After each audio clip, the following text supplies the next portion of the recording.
मंत्रिमंडल के मेरे सहयोगी श्रीमान पीयूष गोयल जी, अनुप्रिया पटेल जी, सोम प्रकाश जी, अन्य महानुभाव और देश भर से हमारे साथ जुड़े हुए स्टार्टअप इकोसिस्टम के सभी साथी, आप सबको स्टार्टअप महाकुंभ की बहुत बहुत शुभकामनाएं।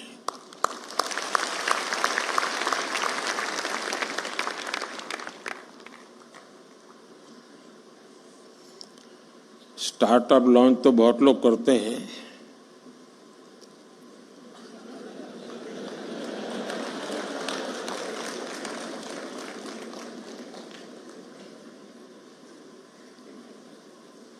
और पॉलिटिक्स में तो ज्यादा।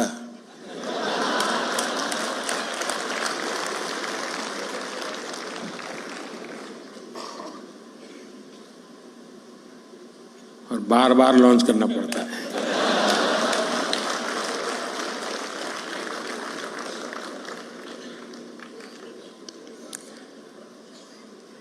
आप में उनमें फर्क ये है कि आप लोग प्रयोगशील होते हैं।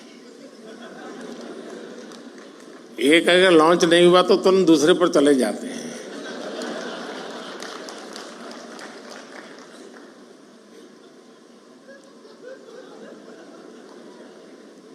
क्यों भाई, पीछे देर हो गई?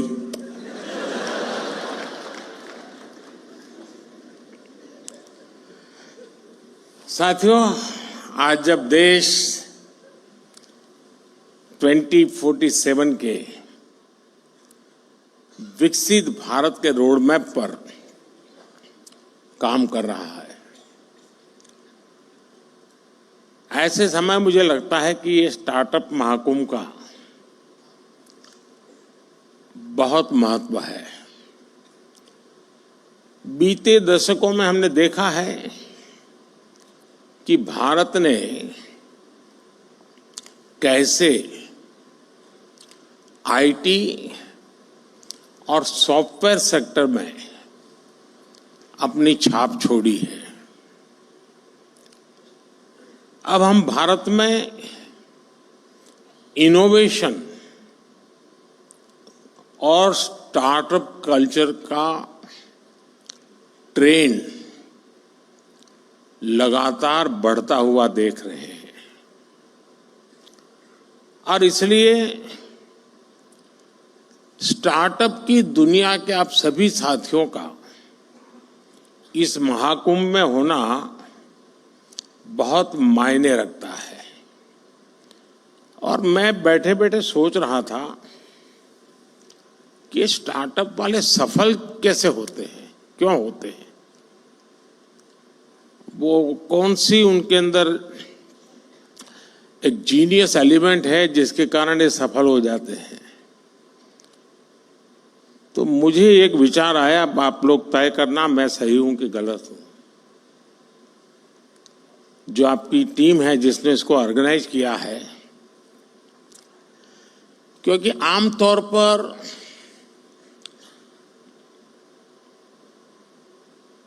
सार्वजनिक जीवन में, उद्योग जगत, व्यापार जगत में कोई भी निर्णय होता है तो उसका संबंध सरकार से होता ही है। और जब सरकार से होता है तो फिर थोड़ा 5 साल का टाइम टेबल रहता है।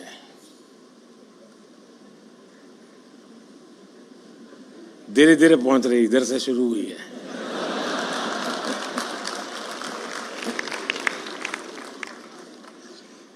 और इसलिए आमतौर पर जो व्यापारी मन होता है वो सोचता है, यार अब चुनाव का वर्ष है, अभी रहने दो, एक बार चुनाव हो जाए, नई सरकार बनेगी तब देखेंगे। ऐसा ही होता है ना। लेकिन आप लोग, इलेक्शन डिक्लेयर हो चुका है, उसके बावजूद भी इतना बड़ा कार्यक्रम कर रहे हैं।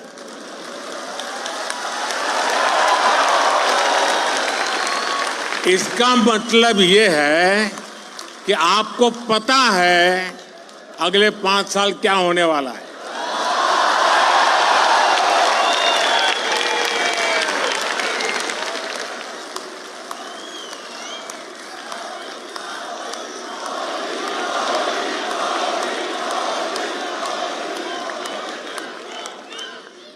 और मैं समझता हूं आपके अंदर ये जो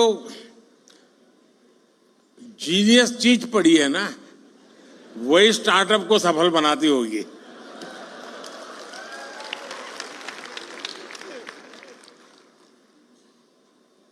यहां investors, incubators, academicians, researchers, industry members, यानी एक प्रकार से सच्चे अर्थ में ये महाकुंभ है।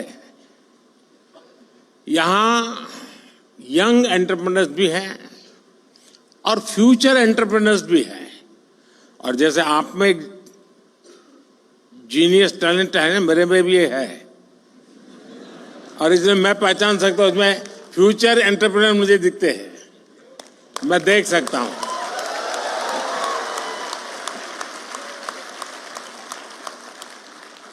ऐसे में ये एनर्जी, ये वाइब वाकई अद्भुत है। जब मैं पोर्ट्स और एग्जीबिशन स्टॉल से गुजर रहा था तो ये वाइब में फील कर रहा था, और दूर कुछ लोग लगे थे, नारे भी लगा रहे थे, और हर कोई अपने इनोवेशन को बड़े गर्व के साथ दिखा रहा था।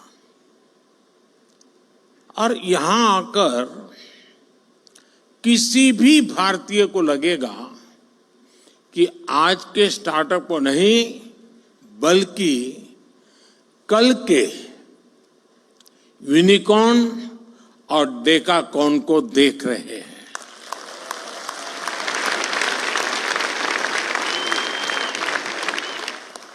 साथियों, भारत आज अगर ग्लोबल स्टार्टअप स्पेस के लिए नई उम्मीद, नई ताकत बनकर उभरा है, तो इसके पीछे एक सोचा समझा विजन रहा है। भारत ने सही समय पर सही निर्णय लिए, सही समय पर स्टार्टअप्स को लेकर काम शुरू किया। अब ये समिट तो आप लोगों ने बहुत बड़ी मात्रा में ऑर्गेनाइज की है, लेकिन जब ये शब्द भी का स्टार्टअप नहीं हुआ था, उस समय मैंने एक समिट की थी विज्ञान भवन में। बड़ी मुश्किल से आधा सभागृह भरा था, पीछे भी जैसे सरकार करती है जगह हमने भर दी थी। ये अंदर की बात है, बाहर मत बताना।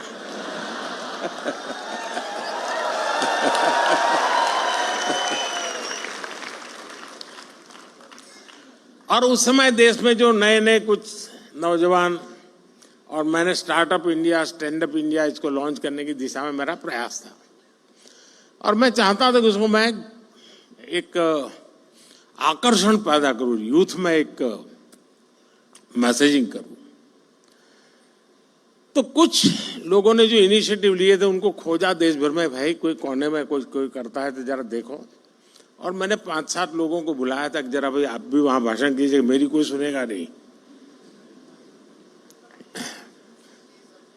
अब सुनते हैं। उस समय बात कर रहा हूं। तो मुझे बराबर याद है, उस फंक्शन में एक बेटी ने अपना अनुभव सुनाया, शायद यहां बैठी भी हो, मुझे मालूम नहीं है। और उसने, वो मूल बंगाली है और माँ बाप ने काफी पढ़ा लिख करके उसको तैयार किया।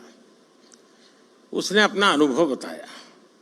उसने कहा, मैं, उनकी माता पिता भी पढ़े लिखे हैं, तो बोले मैं घर गई तो मेरी माँ ने पूछा क्या कर रही हो बेटा, आप काफी पढ़ लिख के आई थी।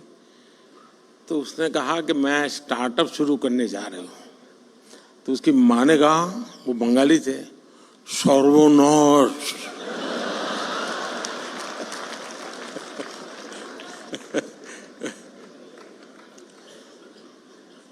बोले सर्वनाश यानी स्टार्टअप यानी सर्वनाश।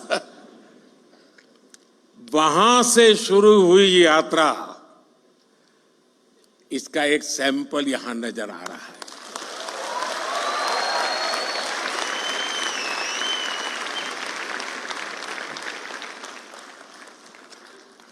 देश ने स्टार्टअप इंडिया अभियान के तहत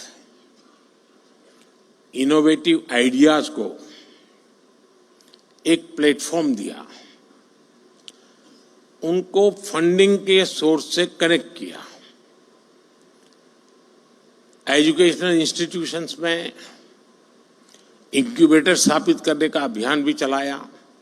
हमने बिल्कुल उसका बाल वाटिका शुरू की, अटल टिंकरिंग लैब, जैसे एजुकेशन में सबसे शुरू होता है ना केजी का, वैसा ही हमने शुरू किया। और इससे फिर एक स्टेज आकर गया, इंक्यूबेशन सेंटर बनते गए। टियर 2, टियर 3 शहरों के नौजवानों के लिए भी अपने आइडियाज को इंक्यूबेट करने की सुविधा मिलने लगी।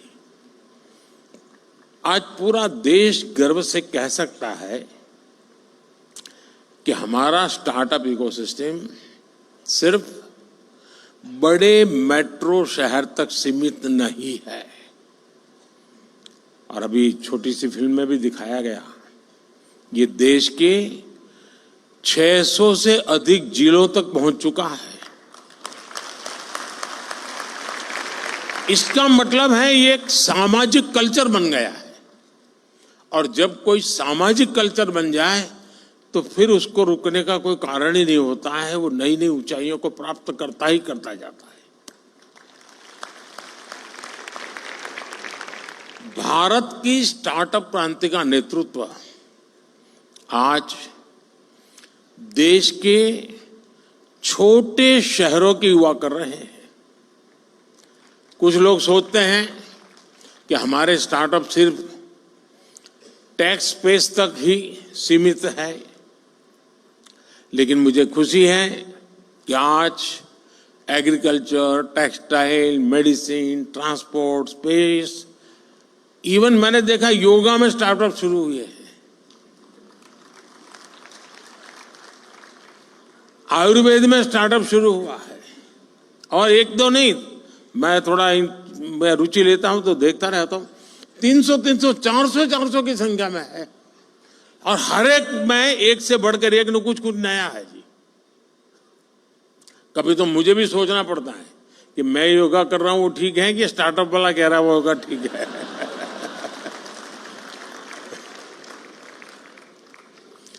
साथियों, स्पेस जैसे सेक्टर में जो कि हमने अभी कुछ ही समय पहले ओपन अप किया, पहले तो सरकार में जैसा स्वभाव रहता है जंजीरें बांध देना, और मेरी पूरी ताकत जंजीरें तोड़ने में लगी रहती है।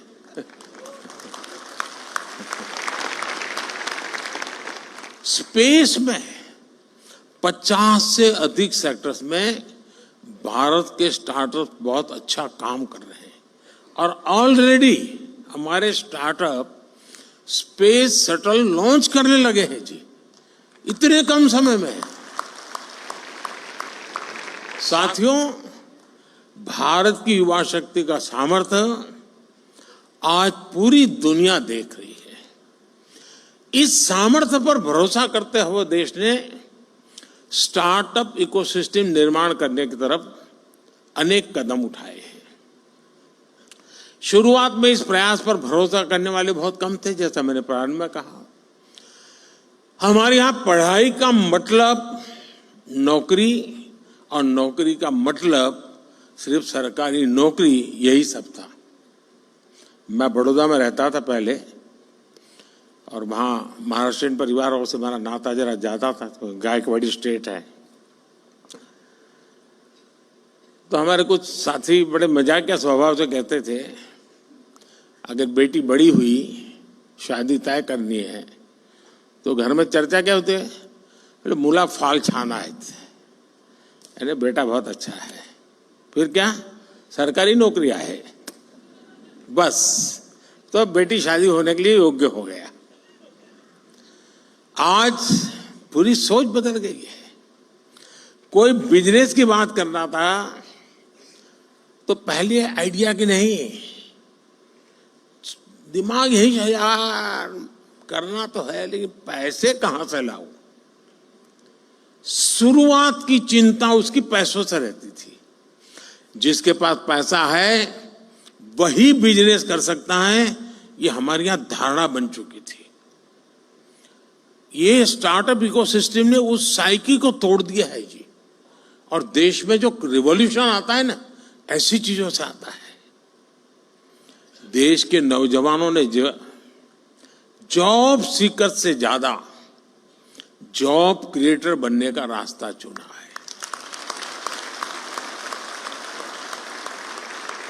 और फिर जब देश ने स्टार्टअप इंडिया अभियान शुरू किया तो देश के युवाओं ने दिखा दिया कि वो क्या कुछ कर सकते हैं। आज भारत दुनिया का तीसरा बड़ा स्टार्टअप इकोसिस्टम है। 2014 में जहां देश में कुछ 100 स्टार्टअप भी नहीं थे, आज भारत में करीब 1.25 लाख रजिस्टर्ड स्टार्टअप्स हैं और इनसे करीब 12 लाख नौजवान सीधे तौर पर जुड़े हुए हैं। हमारे पास 110 से ज्यादा यूनिकॉर्न्स हैं। हमारे स्टार्टअप्स ने लगभग 12,000 पैटेंट्स फाइल किए हैं और बहुत सारे स्टार्टअप्स ऐसे हैं जो अभी तक वो पेटेंट के महत्व नहीं समझे हैं। मैं अभी भी मिल के आया, मैंने पहला ही पूछा, मैंने कहा पेटेंट हुआ गया? नहीं, बोले प्रोसेस में है। मेरा आप सबसे आग्रह है उस काम को साथ साथ चालू ही कर दीजिए, क्योंकि आज दुनिया इतनी तेजी से बदल रही है, पता नहीं कौन कहां हाथ मार ले।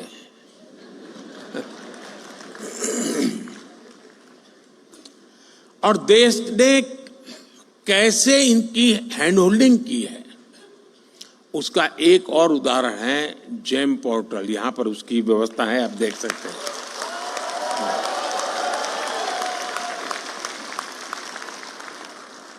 आज ये स्टार्टअप सिर्फ जेम पोर्टल पर ही करीब 20,000 करोड़ रुपए से ज्यादा का कारोबार कर चुके हैं।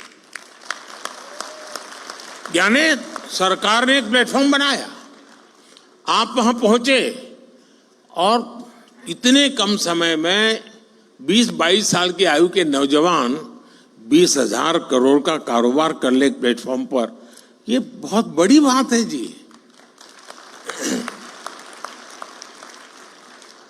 आप सभी इस बात के गवाह हैं कि आज का युवा अब डॉक्टर, इंजीनियर के साथ साथ एक इनोवेटर बनने का सपना, अपने स्टार्टअप का सपना भी देखने लगा है।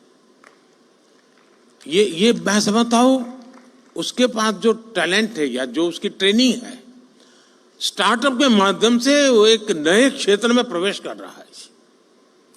आज मैं देखता हूं कि कैसे युवा अपने स्टार्टअप के दम पर अलग अलग सेक्टर्स में छाए हुए हैं। और मुझे तो पक्का विश्वास है कि 2019 का जब चुनाव आएगा ना,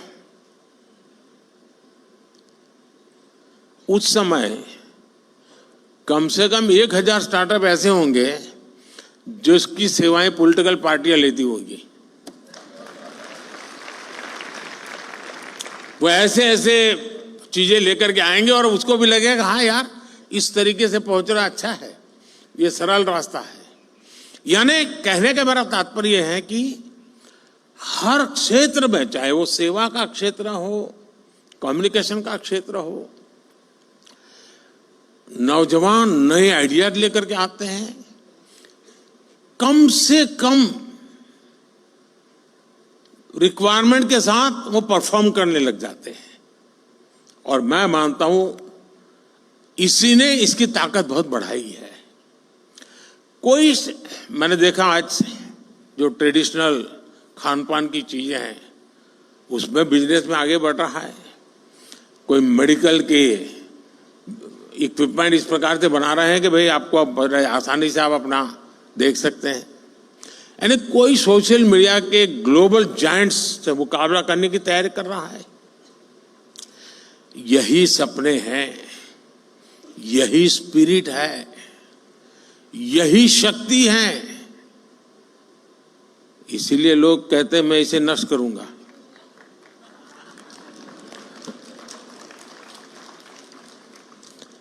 एक तरह से मैं कह सकता हूं कि कुछ वर्ष पहले देश ने पॉलिसी प्लेटफॉर्म पर जो स्टार्टअप लॉन्च किया था वो सफलता की नई ऊंचाइयों को छू रहा है। साथियों, स्टार्टअप्स को देश के डिजिटल इंडिया अभियान से जो मदद मिली है, और मैं मानता हूं कि यूनिवर्सिटीज ने इसे केस स्टडी के रूप में स्टडी करना चाहिए। वो अपने आप में एक बहुत बड़ा इंस्पिरेशन है।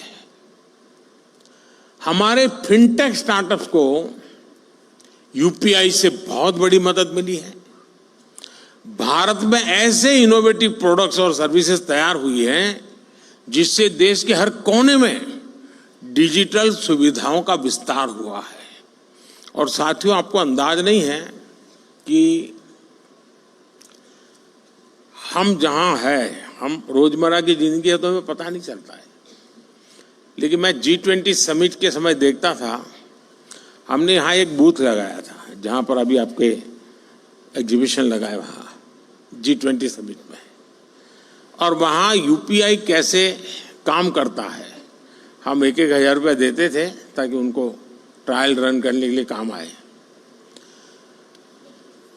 हर एक एम्बेसी अपने टॉप मोस्ट लीडर को वहां ले जाने का आग्रह रखती हुई जरा वहां देखे एक बार। यानी वहां लाइन लगी रही थी बड़े बड़े नेताओं की कि यूपीआई है क्या, काम कैसे करता है, और उनके लिए बड़ा अजूबा था। हमारे यहाँ गांव में सब्जी वाला भी बड़े आराम से कर लेता है।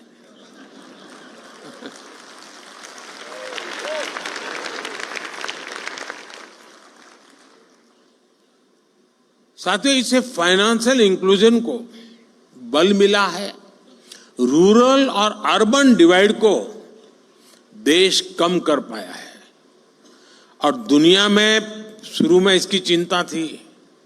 जब डिजिटल प्रोग्रेस होने लगा तो हैव्स एंड हैव नॉट्स वाली थियरी इसके साथ जुड़ गई थी। सोशल डिवाइड की बात हो रही थी। भारत ने टेक्नोलॉजी को डेमोक्रेटाइज कर दिया है और इसलिए हैव्स एंड हैव नॉट्स वाली थियरी मेरे यहां चल नहीं सकती है। मेरे यहां सबके लिए सब कुछ है। आज एग्रीकल्चर हो, एजुकेशन हो, हेल्थ हो, इनमें स्टार्टअप के लिए नई संभावनाएं बन रही है। मुझे इस बात की भी खुशी है कि हमारे 45% से ज्यादा स्टार्टअप्स 45% से ज्यादा स्टार्टअप्स इसका नेतृत्व महिलाएं कर रही है, नारी शक्ति कर रही है।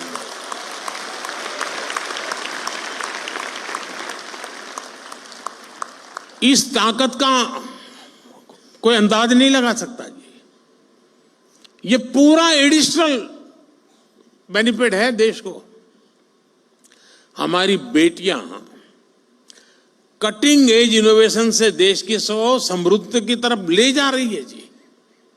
साथियों, इनोवेशन का एक कल्चर विकसित भारत के निर्माण के लिए नहीं बल्कि पूरी दुनिया के बेहतर भविष्य के लिए भी बहुत जरूरी है।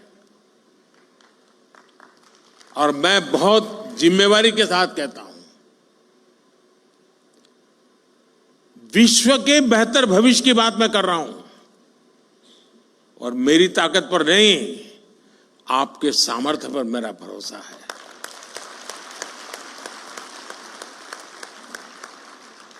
भारत ने अपना ये विजन अपनी G20 प्रेसिडेंसी के दौरान स्पष्ट किया है। इसी प्रीमाइसिस में G20 समिट हुई।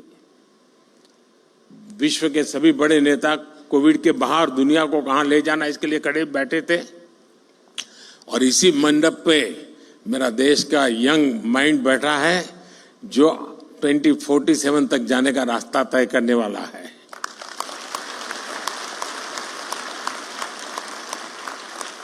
भारत ने स्टार्टअप 20 के तहत दुनिया भर के स्टार्टअप इकोसिस्टम को एक साथ लाने का प्रयास किया है।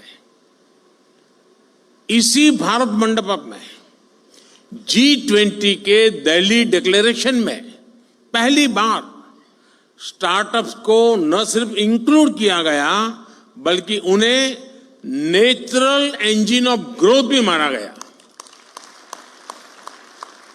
मैं जरूर कहूंगा कि आप G20 का ये डॉक्यूमेंट जरूर देखें आप, यानी किस लेवल पर हम चीज को ले गए हैं। अब हम AI टेक्नोलॉजी से जुड़े एक नए युग में है और आज दुनिया इस बात को मान के चलती है कि AI मतलब इंडिया का अपर हैंड रहने वाला है जी, ये दुनिया मान के चल रही है। अब हमारा काम है मौका नहीं छोड़ना है और मैं काफी मदद ले रहा हूं ये AI की आजकल, क्योंकि मुझे मालूम है मुझे इलेक्शन कैंपेन में लैंग्वेज की सीमाएं आती है तो मैं AI की मदद से तमिल में भी मेरी बात पहुंचा रहा हूं, तेलुगु में पहुंचा रहा हूं, उड़िया में पहुंचा रहा हूं। तो आप जैसे नौजवान ये काम करते हैं तो मेरा भी काम हो जाता है। पहले मैं देख रहा था कोई मुझे मिलता था तो एक जमाना था पहले ऑटोग्राफ मांगते थे, धीरे धीरे फोटोग्राफ मांगने लगे, अब सेल्फी मांगने लगे, अब तीनों मांग रहे हैं, सेल्फी चाहिए, फोटोग्राफ चाहिए, ऑटोग्राफ चाहिए। अब करे क्या? तो मैंने AI वाली मदद ले ली।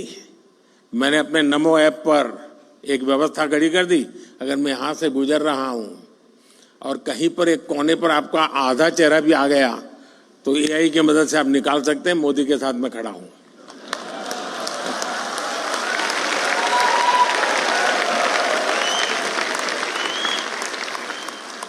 आप लोग नमो ऐप पर जाएंगे तो फोटो बूथ है, वहां से आपको फोटो मिल जाएगी आपकी।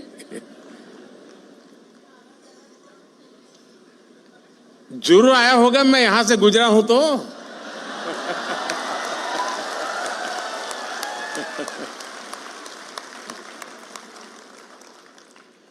साथियों, इसलिए भारत के यंग इनोवेटर्स के लिए और ग्लोबल इन्वेस्टर्स के लिए AI एक ऐसा क्षेत्र अनगिनत नए अवसर लेकर के आया है।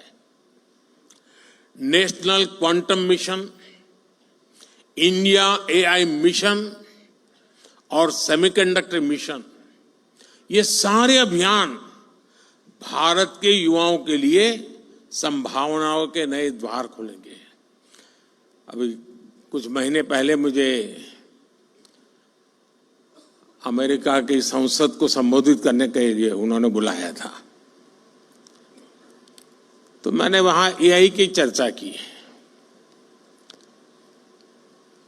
तो मैंने कहा अब AI दुनिया का भविष्य तय करने के लिए सामर्थ्यवान बनता जा रहा है, तो जितनी वहां समझ थी उतने हिसाब से तालियां बजी।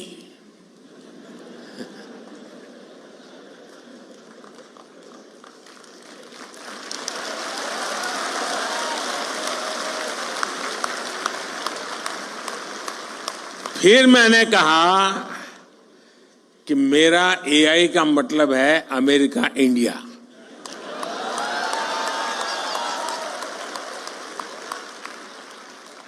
तो पूरा सभागृह खड़ा हो गया। साथियों, लेकिन ये तो मैंने वहां पॉलिटिकल संदर्भ में कहा, लेकिन आज मैं जरूर मानता हूं कि AI का सामर्थ्य, इसका नेतृत्व भारत के हाथ में ही रहेगा और रहना भी चाहिए।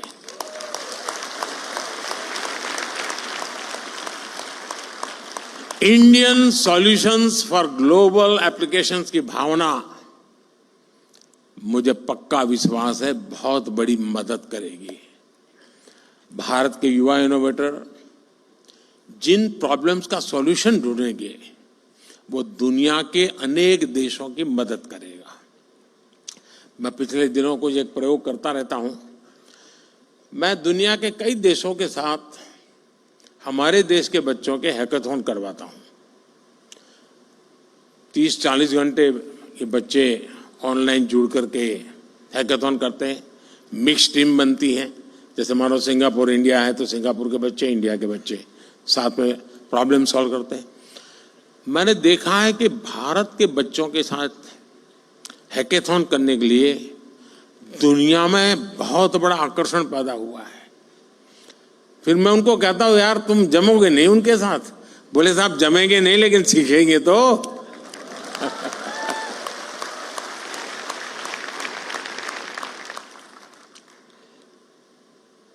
दोस्तों, भारत में जो इनोवेशन ट्राइड और टेस्टेड होगा वो दुनिया की हर ज्योग्राफी और डेमोग्राफी में सक्सेसफुल होगा, क्योंकि हमारे यहां सब नमूने हैं।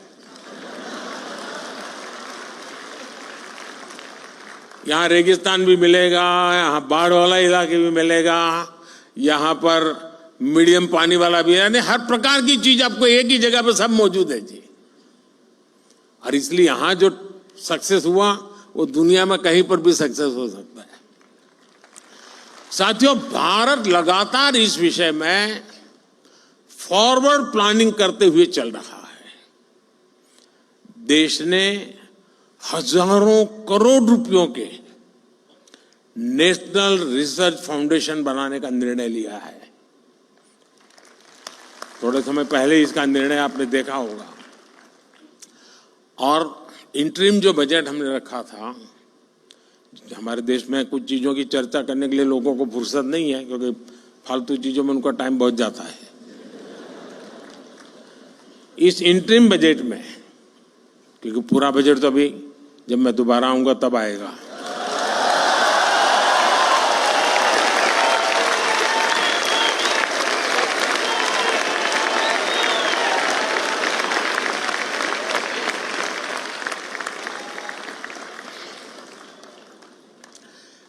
इस इंटरिम बजट में एक बहुत बड़ा निर्णय हुआ है। मैं चाहता हूं कि देश के हर नौजवान को पता होना चाहिए।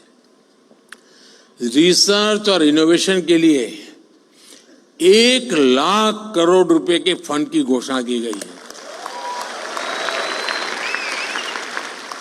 इससे सनराइज टेक्नोलॉजी एरिया में लंबे समय तक चलने वाले रिसर्च प्रोजेक्ट में मदद मिलेगी। भारत ने डिजिटल डेटा प्रोटेक्शन के लिए बेहतरीन कानून भी बनाया है। स्टार्टअप्स को प्रोत्साहित करने के लिए जो भी कदम जरूरी है वो सारे उठाए जा रहे हैं। अब देश फंडिंग का एक बेहतर मैकेनिज्म बनाने का भी प्रयास कर रहा है। साथियों, आज जो स्टार्टअप सफल हो रहे हैं उन पर एक बड़ी जिम्मेदारी भी है। आपको ये तो ध्यान रखना ही है कि आपके आइडिया पर किसी ने भरोसा किया है, तभी आप यहां पहुंचे हैं। इसलिए आपको भी एक नए आइडिया को सपोर्ट करना चाहिए। कोई तो था जिसने आपका हाथ पकड़ा था, आप भी किसी का हाथ पकड़िए। क्या आप किसी एजुकेशनल इंस्टीट्यूट में युवाओं को प्रेरित करने के लिए मेंटर के रूप में जा नहीं सकते? मान लीजिए आपने एक 10 टिंकरिंग लैब ले लिए, जाएंगे उन बच्चों से बातें करेंगे, आपके आइडिया से उनके आइडिया चर्चा करेंगे, इंक्यूबेशन सेंटर पर जाएंगे, 1 घंटा दीजिए, आधा घंटा दीजिए, मैं रुपये पैसे देने की बात नहीं कर रहा हूं। देश की नई पीढ़ी से मिलिए दोस्तों, मजा आ जाएगा।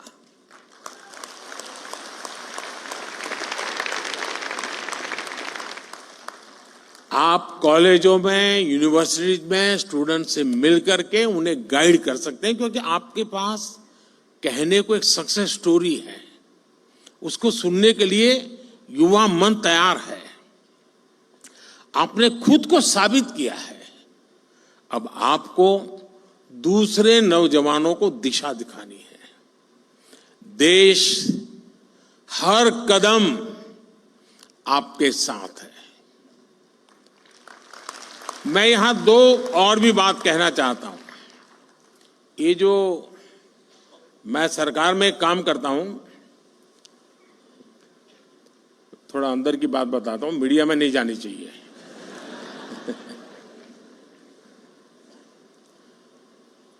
मैंने सरकार में एक बार कहा आकर के, नया नया यहाँ आया था दिल्ली, यहाँ का कल्चर का ज़्यादा पता नहीं था मुझे, बाहर का व्यक्ति था।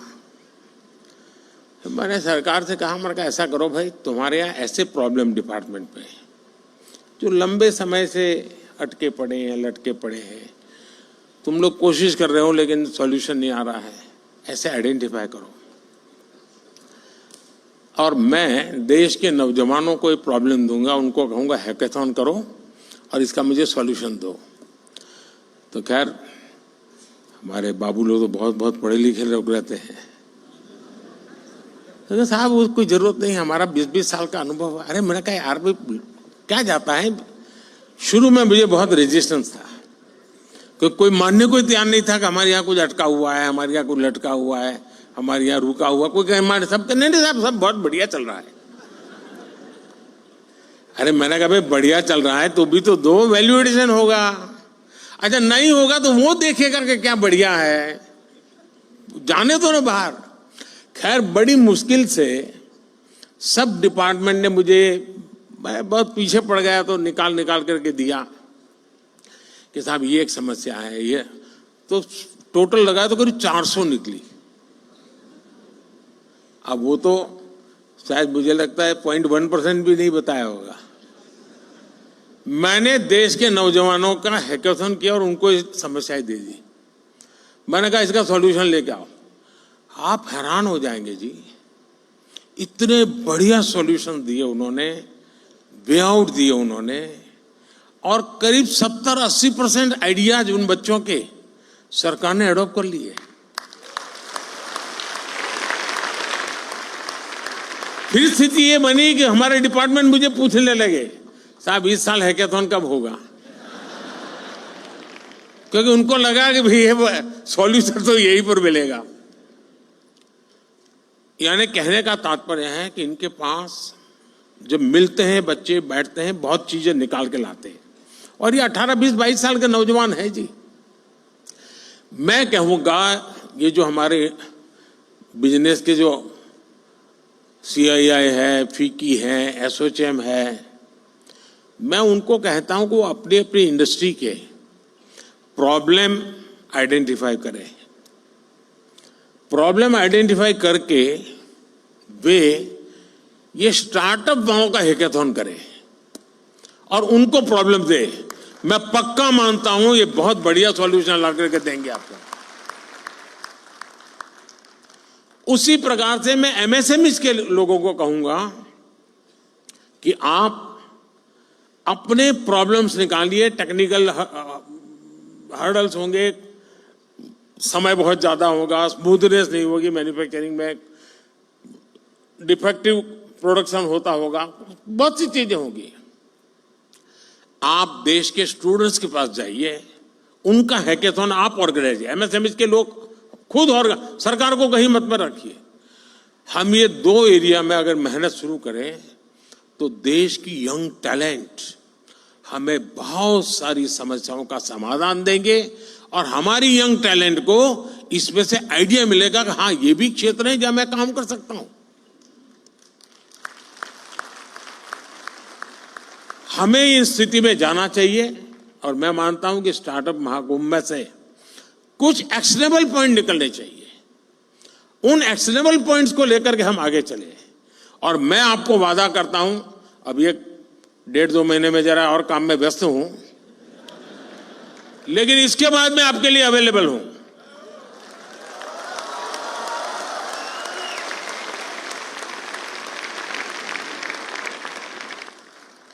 मैं यही चाहूंगा कि आप आगे बढ़े, नए स्टार्टअप बनाएं, खुद की भी मदद करें, दूसरों की मदद करें। आप इनोवेशन जारी रखें, इनोवेटर्स को अपना सहयोग जारी रखें। आपके एस्पिरेशंस ही भारत के एस्पिरेशंस है। भारत को 11वें नंबर से 5वें नंबर की इकोनॉमी बना दिया, और इसमें बहुत बड़ी भूमिका मेरे देश के नौजवानों की है, आपकी है। अब भारत को, और मैंने हिंदुस्तान को गारंटी दी है कि मेरे तीसरे टर्म में मैं देश को दुनिया की तीसरी इकोनॉमी बना करके रहूंगा।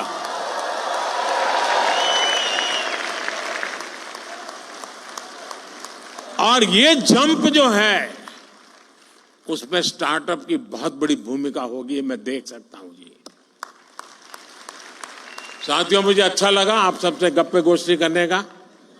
आप सब नौजवानों से आपका उत्साह, उमंग मेरे में भी एक नई ऊर्जा भर देता है। बहुत बहुत शुभकामनाएं, बहुत बहुत धन्यवाद।